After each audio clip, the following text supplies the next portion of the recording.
The purpose of this video is to understand the relationship between differentiation and integration. So this explores what we often call the first part of the fundamental theorem of calculus. So we'll start by defining an integral. And I'll be drawing lots of graphs to help you visualize what's happening in each step of this process. So let's say that we have a nice continuous function. We'll call it f of t. And we're interested in computing the area from a to a second value, which we'll call x. Now a is a constant and x is a variable, which means you could think of x as a value that could be moving, say sliding left and right. So if we take a look at the area under this curve, between the curve and the x-axis, we would have this region here.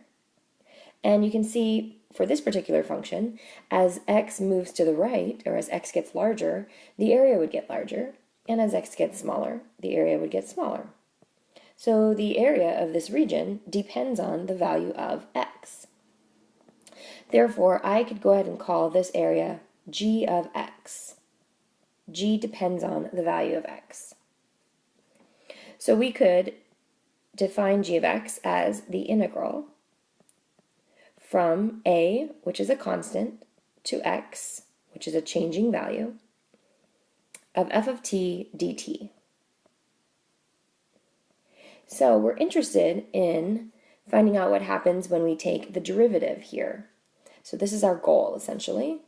We want to know what is g prime. What is the derivative of g? Well, we know that back when we first learned how to compute derivatives, before we had any fancy shortcuts, we had the formal definition of derivative. So we know that g prime could formally be written as the limit, as h approaches 0, of the difference quotient, which is g of x plus h, minus g of x, all divided by h.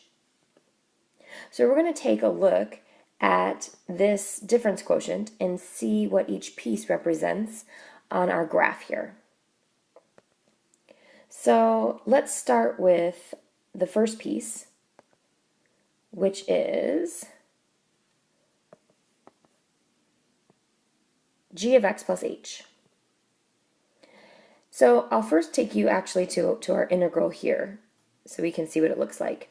If I'm asking you for g of x plus h, then essentially that would be the integral from a to x plus h of this curve f of t dt. So the integral from a to x plus h, now going back to my diagram, we're still starting at the same constant a, but now we're not stopping at x, but rather we're going to stop at x plus h, which means we're moving over a small distance, call this distance h, and then that will leave me here at a new value. This new x value would be x plus h. So this integral represents the area between this curve and the x-axis from a all the way to x plus h. So in green, essentially, this green region would represent the integral g of x plus h, which is the integral from a to x plus h. Now going back to our difference quotient, we want to take g of x plus h, which is the green area, and now we want to subtract g of x. But remember, we define g of x as the area from a to x under this curve, so this red region. So we essentially want to take the green region and subtract the red region. So we want to see what's left. So g of x plus h minus g of x is going to leave you with this little region right here, what I will shade as orange. That would be the difference. Okay, and therefore we want to figure out what the area of that little region is, the orange region. So using a little geometry, we realize that this is a shape. It's pretty close to being a trapezoid. We could use a trapezoid to estimate this area, this orange area, but we realize that the top portion of this region is actually a curve, so it's not straight. It's not exactly a trapezoid. So we'll go back to using a rectangle to estimate the area of this region, the orange region. So now when we go in to draw a rectangle, we could draw a left rectangle. We could also draw a right rectangle. It doesn't matter which. I'll go ahead and draw a left rectangle, which means we're looking at this interval starting at x. Starting at x, going to x plus h. I'm going to go to the left-hand side. That means I'm going to be using this height. Try again. There we go. And then coming over to determine the height of my rectangle. So a left-hand rectangle would look like this. The way that my function is drawn, my left-hand rectangle happens to be an underestimate of that orange area. So essentially, we are going to estimate g of x plus h minus g of x. We're going to estimate that area with a rectangle. Estimate this area with a rectangle. And we're using a rectangle because we know the area formula for a rectangle, base times height, is very simple. So if we think of our rectangle, area, base times height, let's look at our rectangle and determine what's the base.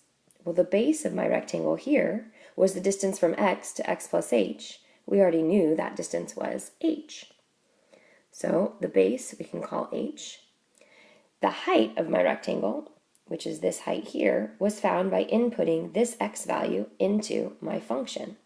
So the height of my rectangle would be f of x. Now, if I had drawn a right rectangle, then my height here would have changed and would have been f of x plus h. That would work as well. So we're saying that the orange area can be estimated using the blue area, the area of this rectangle, which is h times f of x. So I'm essentially going to replace this numerator here, g of x plus h minus g of x, with the area of my rectangle, h times f of x.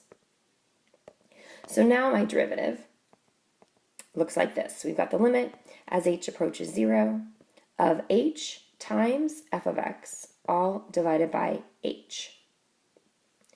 So now my h's will divide out. I compute the limit as h approaches 0 of f of x. Doing direct substitution, I realize there isn't an h value in this function here. So the limit as h approaches 0 is actually just f of x.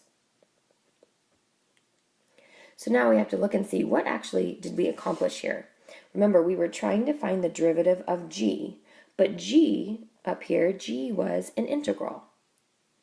So let's summarize. When we took the derivative of this integral, we ended up with the function. Notice that the function is actually the same as the integrand here, but it's not the integrand evaluated at t, it's the integrand evaluated at x, where x was that upper limit of integration.